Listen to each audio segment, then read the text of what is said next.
अस्सलाम वालेकुम गाइस, कैसे हैं आप सब लोग। उम्मीद है आप सब लोग खैरियत से होंगे। दोस्तों आज की इस वीडियो में हम डिस्कस करने वाले हैं जावा स्क्रिप्ट वेरिएबल के बारे में। जावा स्क्रिप्ट में सबसे पहले हम डिस्कस कर लेते हैं कि वेरिएबल क्या चीज़ है। मे भी कोई दोस्त हमारे कुछ व्यूवर ऐसे हो जिनको थोड़ा सा वेरिएबल का कंसेप्ट ना हो।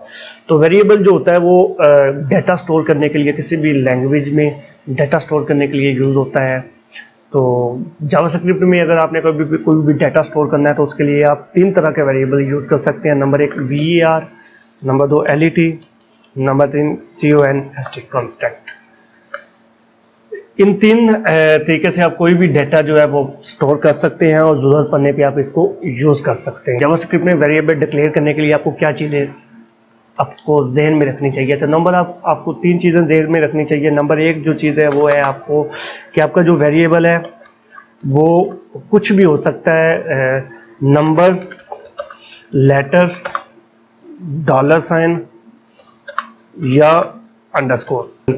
इनके साथ आप अपना वेरिएबल का नाम जो है वो बना सकते हैं। लेकिन नंबर 2 पे सबसे जो चीज़ है वो आपकी ये है कि आपका जो भी वेरिएबल है वो शुरू होना चाहिए नेम के साथ, लेटर के साथ, नेम नहीं सॉरी लेटर के साथ। ठीक है, आपका जो variable must be start with letter. Number 3 पे क्या चीज़ है जी, इधर भी मैं लाइन ब्रेक कर दूं ताकि हमें पता चल जाए।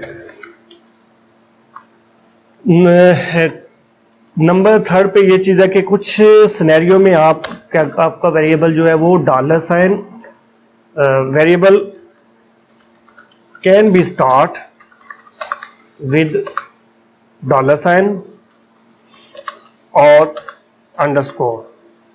बट मैं आपको रिकमेंड करूंगा कि जब भी कभी आपने बनाना है तो आप इसको यूज़ ना करें। ये भी यूज़ हो सकते हैं लेकिन मैक्सिमम मैंने आज तक इनको इतना यूज़ नहीं किया। तो मैं आपको भी रिकमेंड करूंगा कि आप $, और अंडरस्कोर के साथ इसको इस्तेमाल ना करें। ये मेरी पर्सनल रिकमेंडेशन है, आप कर भी सकते हैं, ये ज़रूरी नहीं है। ये इसलिए इसको मैं नंबर 4 कर देता हूँ ताकि नंबर 3 पे मैं जो ऑफिशियल है वो आपको बता देता हूँ। ये जो आपके नेम्स होते हैं वेरिएबल के, वो नेम्स आर के सेंसिटिव।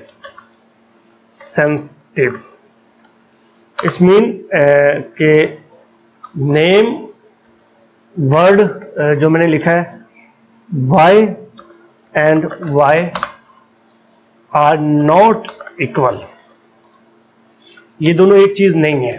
अगर आप y छोटा y या कैपिटल y या स्मॉल y यूज करेंगे तो ये दोनों डिफरेंट होंगे। इसलिए जब भी कभी आपने वेरिएबल डिक्लेयर करना है तो आपने हमेशा वो उसको देखना है कि आपने उसमें कैपिटल वर्ड यूज किए हुए हैं या स्मॉल वर्ड यूज किए हुए हैं। तो ये 4 ज़हन-नशीन कर लें। जब भी आपने जावास्क्रिप्ट में वेरिएबल डिक्लेयर करना है तो आपने इन सारी चीज़ों को ज़हन में रखना है। नंबर 4 जो है वो मेरी पर्सनल रिकमेंडेशन है, आप इसको छोड़ भी सकते हैं या इसको आप अडॉप्ट भी कर सकते हैं। इट्स अपॉन यू, ये आपके ऊपर है कि आप क्या करते हैं। तो बेसिक अभी आप आ जाते हैं इस चीज़ पे कि इनमें क्या फ़र्क है, var, let, const। बेसिक जो इनमें फ़र्क है वो ये है कि var जो शुरू यूज़ होता था वो 2015 में जो जावास्क्रिप्ट की नई अमेंडमेंट आई है जो कि JSES 6 के नाम से जानी जाती है। उसके बाद उसमें ये let और कंस्ट्रक्शन जो वेरिएबल है वो डिक्लेयर हो गया है। अभी आप इनको यूज़ कर सकते हैं। अभी हम आगे देखते हैं कि इन तीनों में मेन डिफरेंट क्या था। अगर आप कोई ऐसा एप्लीकेशन बना रहे हैं जो कि 2015 से पहले जिसका वाले ब्राउज़र में उसको ओपन होना है या इस तरह के एनवायरनमेंट में उसको ओपन होना है, तो मैं आपको रिकमेंड करता हूँ कि आप var का यूज़ करें, क्योंकि उससे पहले अगर कोई ऐसा ब्राउज़र जो आपका अपडेट नहीं हुआ होगा 2015 से पहले 2015 से पहले कोई अपडेट हुआ होगा, उसके बाद अपडेट नहीं हुआ होगा, तो आपका let और कंस्ट्रक्शन जो है वो उस पर वर्क नहीं करेगा। तो दोस्तों मैंने थोड़ा सा आपके लिए एक छोटा सा टेबल क्रिएट कर दिया ताकि आपको मेन छोटा सा जल्दी से एक एक ही व्यूज़ में थोड़ा सा आपको एक डिफरेंस बता दूं कि इनमें तीनों वेरिएबल्स में डिफरेंट क्या है, फिर हम स्टेप बाय स्टेप इनको क्या है वो प्रूव भी करके मैं आपको बता दूंगा। तो सबसे पहले ये जो ऊपर वाली रो है इसमें मैंने आपको बताया है थोड़ा सा कि कौन कौन सा फंक्शन हम उसको किस किस फंक्शन पे जांच रहे हैं। तो सबसे पहले जो नया पहला फंक्शन है वो रीडिक्लेरेबल है। जो वेरिएबल var है कीवर्ड, उसको आप रीडिक्लेयर कर सकते हैं, जबकि LET को भी आप रीडिक्लेयर नहीं कर सकते। CONST कंस्ट्रक्शन जो वेरिएबल है उसको भी आप रीडिक्लेयर नहीं कर सकते। नेक्स्ट जो है वो है ब्लॉक स्कोप। वेरिएबल के सिनेरियो में ब्लॉक स्कोप नहीं है, जबकि LET के सिनेरियो में भी ब्लॉक स्कोप है और CONST के सिनेरियो में भी ब्लॉक स्कोप है। डिक्लेयर्ड बिफोर यूज़ वेरिएबल को आप var को आप क्या कहते हैं बिफोर डिक्लेरेशन इस्तेमाल कर सकते हैं, जबकि LET और CONST को आप ऐसा नहीं कर सकते। आपने देखा होगा कि LET और जो CONST कंस्ट्रक्शन और LET का जो टेबल है वो सेम एक जैसी इनमें जो क्या कहते हैं कि सिमिलरिटी पाई जा रही है मुख्तलिफ ऑप्शंस को लेके, लेकिन जो लास्ट ऑप्शन है इसमें जाके ये बिल्कुल डिफरेंट हो जाता है कि इनिशियलाइज लेटर आप var और LET को तो इनिशियलाइज लेटर कर सकते हैं, जबकि कंस्ट्रक्शन को आप इनिशियलाइज लेटर नहीं कर सकते। तो अभी हम स्टेप बाय स्टेप इनको प्रूफ करते हैं कैसे हम ये जो हमारा टेबल है ये किस चीज़ को ज़ाहिर कर रहा है। तो उसके लिए सबसे पहले यही सेम मैंने यहाँ पे ये हमारा एक टेबल बना हुआ है, इसको ये मैंने आपके लिए मैनुअल करके छोटा सा टेबल बना दिया था ताकि आप थोड़ा सा आपको समझने में और मुझे समझाने में भी आसान हो। तो इसके लिए यहाँ पे नीचे मैंने स्क्रिप्ट ऑलरेडी जो स्क्रिप्ट फाइल है वो अलहदा से मैंने इंक्लूड की हुई है, ताकि हम कोई भी जावास्क्रिप्ट की कोडिंग करें तो वो हम इसी पेज पे ना करें बल्कि हम एक सेपरेट पेज में करें, ताकि हमें समझ लग सके कि हम क्या जावास्क्रिप्ट में कर रहे हैं। तो ये वो हमारी वो फाइल है जो यहाँ पे लिंक अप हुई है। तो इस पर हम कोई भी हमारी जावास्क्रिप्ट की जो कोडिंग है वो हम यहाँ पे करेंगे। तो जावास्क्रिप्ट को देखने के लिए हम आपको पता है कि हमें क्रोम ब्राउज़र में हमने जो इंस्पेक्ट के एलिमेंट में जाते हैं, उसके बाद यहाँ पे कंसोल का जो ऑप्शन है वो ऑन कर लेते हैं, ताकि हमें इसका जो इफेक्ट है जावास्क्रिप्ट का वो कोडिंग का इफेक्ट जो है वो हमें नज़र आ सके। सबसे पहले कंसोल लॉग से मैं चेक कर लेता हूँ कि हमारी फाइल जो है वो अटैच हो गई है या नहीं हुई। तो यहाँ पे मैं एक मैसेज लिख देता हूँ टेस्ट, यहाँ पे इसको मैं सेव कर देता हूँ। तो आप देख रहे हैं कि यहाँ पे कंसोल लॉग ने मुझे ये जो टेस्ट हमारा जो वर्ड था वो यहाँ पे शो कर दिया। इस मीन के हमारी ये जो फाइल है वो यहाँ पे इंटीग्रेट हो गई। अभी हम इसमें कोई भी जावास्क्रिप्ट की कोडिंग करेंगे तो उसको हम यहाँ पे उसका फैक्ट जो है वो देख सकेंगे। तो सबसे पहले जो क्या कहते हैं रीडिक्लेरेबल हम चेक कर ले, इस वाले जो ऑप्शन है इसको सबसे पहले हम देखते हैं। सबसे पहले हम var के सिनेरियो में आते हैं। var अगर हम एक वेरिएबल डिक्लेयर करते हैं x और इसकी वैल्यू हम रख देते हैं 10, और उसके बाद यहाँ पे हम कंसोल लॉग में इसको भी यहाँ पे x करके देख लेते हैं। आप देख रहे हैं कि यहाँ पे इसकी वेरिएबल 10 जो है वो शो हो गई है। इसके बाद नेक्स्ट हम क्या करते हैं, हम इसको रीडिक्लेयर करते हैं x को दोबारा रीडिक्लेयर करते हैं, उसकी वैल्यू हम चेंज कर देते हैं। अब आप देखेंगे कि इसने जो इसकी वैल्यू है वो चेंज कर दी है, और ऑटोमेटिकली जैसे जितनी दफ़ा भी इसको x को डिक्लेयर करेंगे var के कीवर्ड के साथ, तो इसकी जो वैल्यू है वो जो लास्ट वन होगी हमारी वो उसकी वैल्यू कंसीडर की जाएगी। अभी हम सेम यही चीज़ क्या कहते हैं कि LET के सिनेरियो में देखते हैं। LET, और यहाँ पे इसको मैं फ़िलहाल क्या कहते हैं कमेंट में तब्दील कर देता हूँ। आप देख रहे हैं कि सबसे पहले LET के वैल्यू में मैंने x की वैल्यू जो डिक्लेयर किया वो 10 कर दिया, और यहाँ पे हम मुझे शो भी हो रही है। अभी मैं क्या करता हूँ, यहाँ पे इसको भी मैं LET करता हूँ और उसके बाद इसको मैं अनकमेंट करके सेव करता हूँ। अभी आप देख रहे हैं कि यहाँ पे इसने इसकी जो वैल्यू है वो रीडिक्लेयर्ड नहीं की, बल्कि यहाँ पे मुझे एक एरर मैसेज शो कर दिया है कि x has already been declared. तो जैसा कि इस वाले टेबल में ये साफ मतलब लिखा हुआ है कि जो LET है वो उसको आप रीडिक्लेयर्ड नहीं कर सकते। सेम यही चीज़ CONST के साथ होगी। मैं यहाँ पे आपको दिखा भी देता हूँ CONST,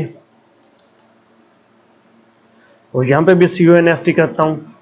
तो आप देख रहे हैं कि सेम यही जो मैसेज है वो मुझे शो हो रहा है, क्योंकि यहाँ पे मैंने आपको साफ बताया कि आप इसको दोबारा रीडिक्लेयर नहीं कर सकते। नेक्स्ट अब क्या देखते हैं, ब्लॉक स्कोप। ब्लॉक स्कोप में क्या करते हैं, सेम यहाँ इसको मैं VAR के साथ चेंज कर देता हूँ और VAR भी कर देता हूँ। सेम पहली वाली जो स्टेप है उसमें आ जाता हूँ। इस VAR को मैं क्या करता हूँ, मैं एक ब्रैकेट के अंदर में शफल कर देता हूँ।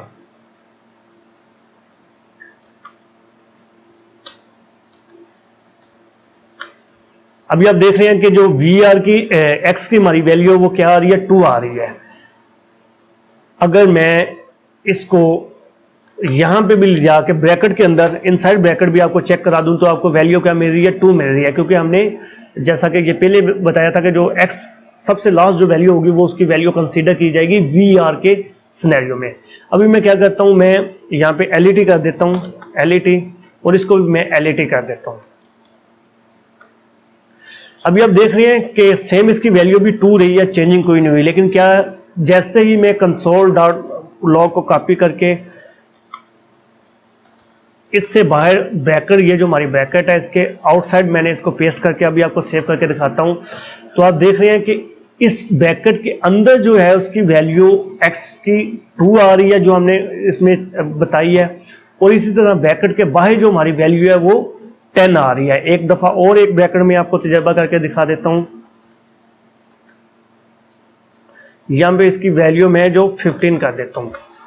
अभी आप देख रहे हैं सबसे पहले ये कंसोल लॉग आ रहा है, इसमें इस ब्रैकेट के अंदर इसकी जो वैल्यू है इसने x की वो वैल्यू कंसीडर की है, इस ब्रैकेट में इसकी जो वैल्यू है इसने उसकी वो वैल्यू कंसीडर की है, और दोनों ब्रैकेट से आउटसाइड जो हमारी सबसे टॉप जो इनके आउटसाइड जो हमारी x की वैल्यू थी वो इसने कंसीडर की थी। इस मीन के ये जो हमारा LET जो है वो ब्लॉक स्कोप उसमें अवेलेबल है। सेम यही हम CONST के साथ करके दिखा दूंगा मैं आपको। जो हमारा LET और CONST है वो बिल्कुल ये जो कीवर्ड है ये बिल्कुल सेम है। आप देख रहे हैं कि यहाँ टेबल में भी देख रहे हैं, सिर्फ लास्ट में ये जाके इसमें थोड़ा सा डिफरेंस आएगा, वो मैं आपको थोड़ा सा वहां पे जाके चेक भी करा दूंगा कि क्या डिफरेंट मेन यहाँ पे है। तो अभी आप देख रहे हैं जैसे मैंने इसको सेव कर दिया, अभी आप देख रहे हैं कि इसमें कोई भी चेंजिंग नहीं हुई। हम थोड़ा सा चेंजिंग करके बता देते हैं ताकि आपको पता चले कि इसकी वैल्यू अपडेट हुई है, वही वैल्यू नहीं है बल्कि ये अपडेट हो गई है। अभी आप देख रहे हैं कि ये जो आउटसाइड जो वैल्यू थी उसने क्या कंसीडर किया, ये जो 20 है। तो इट्स मीन कि ये जो हमारी सेकंड जो मैंने कॉलम आपको बताया था ये भी मैंने आपको चेक करवा दिया है कि ये जो VAR है ये ब्लॉक स्कोप नहीं रखता, जबकि LET और CONST जो हमारा कंस्ट्रक्शन है कीवर्ड है ये ब्लॉक सिलेबस रखता है। नेक्स्ट हम क्या करते हैं, declared before use. For example column है, इसको प्रूव करने के लिए मैं क्या करता हूं, मैं यहां से टेबल के नीचे, यहाँ पे टेबल के नीचे एक पैराग्राफ बना देता हूं और इसकी ID में रख देता हूं डेमो। अभी आप देखते हैं कि यहाँ पे जावास्क्रिप्ट पे मैंने एक क्या कहते हैं का नेम रखा था, उसके बाद मैंने क्या किया, ये जो डेमो हमारा पैराग्राफ है इसको मैंने अपडेट कर दिया, और इसके बाद मैंने वेरिएबल डिक्लेयर किया, ये कार नेम को एक वेरिएबल डिक्लेयर किया। तो आप देख रहे हैं कि इसने इसमें कोई भी एरर मैसेज शो नहीं किया। मैं अभी आपको क्या कहते हैं कंसोल में भी दिखा देता हूँ। ये यहाँ पे इसने आपको कोई भी किसी किस्म का वेरिएबल कोई भी किसी किस्म का एरर मैसेज जो है वो आपको शो नहीं किया। जैसा कि मैंने आपको यहाँ पे भी लिखा declared before use, declared after use. यहाँ पे इसको मैं डिक्लेयर्ड आफ्टर यूज कर देता हूँ, ये मैंने गलत लिखा है, आफ्टर यूज कर देता हूँ। तो यूज के बाद मैंने इसको डिक्लेयर किया तो इसने किसी किस्म का जो एरर मैसेज है वो आपको नहीं शो किया। तो सेम अगर मैं यहाँ पे LET के केस में आ जाऊं तो आपको यहाँ पे एक एरर मैसेज शो होगा, और यहाँ पे ये जो क्या कहते हैं ये जो हमारा डेमो पैराग्राफ है इसने इसकी जो वैल्यू थी वो भी रिमूव कर दिया, बल्कि आपको क्या किया है कंसोल में एक एरर मैसेज शो कर दिया है कि can not access car name before initialisation. तो क्या कहते हैं कार नेम को उसके इनिशियलाइजेशन से पहले आप क्या कहते हैं वो असेस नहीं कर सकते। तो यहाँ पे हमने इनिशियलाइज किया और यहाँ पे हमने इसको असेस कर दिया, तो ये इसका ये जो एरर मैसेज है ये इसको शो कर रहा है। तो सेम CONST के केस में भी ये बिल्कुल ऐसा करेगा, ठीक है।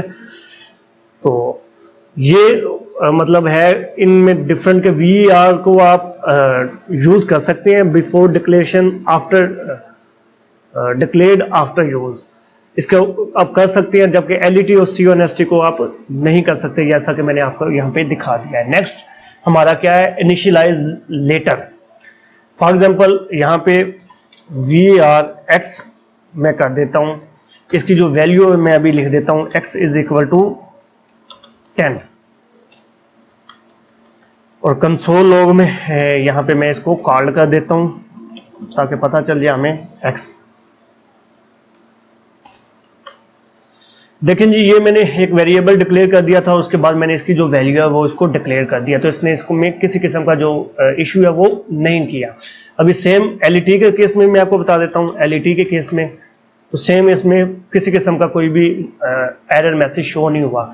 लेकिन CONST के केस में, कंस्ट्रक्शन के केस में आप इसको डिक्लेयर्ड उसी वक्त करेंगे, इसकी वैल्यू उसी वक्त इनिशियलाइज करेंगे जब आप इसको डिक्लेयर करेंगे। अभी आप देख रहे हैं कि CONST के केस में यहाँ पे आपको मिसिंग, और सॉरी ये क्या चीज़ शो हो गई, सिंटैक्स एरर आ रहा है, missing initialisation in construction JavaScript की लाइन 1 पे आप वो कह रहा है कि आपकी जो इनिशियलाइजेशन है, डिक्लेरेशन है वो मिसिंग है। उसकी वजह ये है कि कंस्ट्रक्शन में जब भी आप वेरिएबल डिक्लेयर करेंगे तो उसके साथ उसकी जो वैल्यू है वो उसको डिक्लेयर करेंगे। फॉर एग्जांपल यहाँ पे अगर मैं 20 कर देता हूँ तो दोबारा इसमें same assignment to constant variable, ये इसमें मतलब क्या कहते हैं कि जो एरर मैसेज है वो शो हो रहा है कि लाइन 4 पे आपने क्या किया कि आपने फिर इसमें एक वैल्यू जो है वो दोबारा से असाइन किया, जो कि कंस्ट्रक्शन जो कीवर्ड है उसकी खिलाफ वर्जी है। तो ये इनमें मेन डिफरेंस था।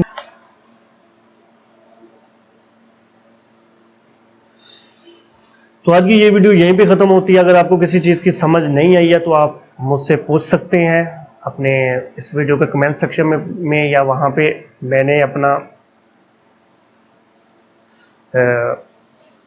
तो आज की ये वीडियो यहीं पे ख़त्म होती है। अगर आपको किसी चीज़ की समझ नहीं आई है तो आप मुझसे इस वीडियो के कमेंट सेक्शन में